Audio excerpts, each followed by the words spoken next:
மாளிகையில் வாழும் மஞ்சள் வெயில் ஆடை கட்டி வந்ததென்ன மெல்ல கண்ணன்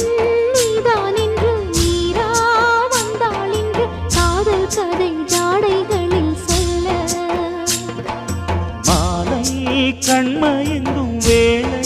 மங்கை நதி பொங்கி வரும் கங்கை நதி ஏதோ காமம் செய்த சூதோ அச்சம் விட அவன் ஒரு பானம் விட புது லீலைகள் தான் அதிகாலை வரைதான் அடிக்காதலி கண்மணி ஆஜா ஆஜா கையணைக்க ஆஜா ஆஜா दिल भर जा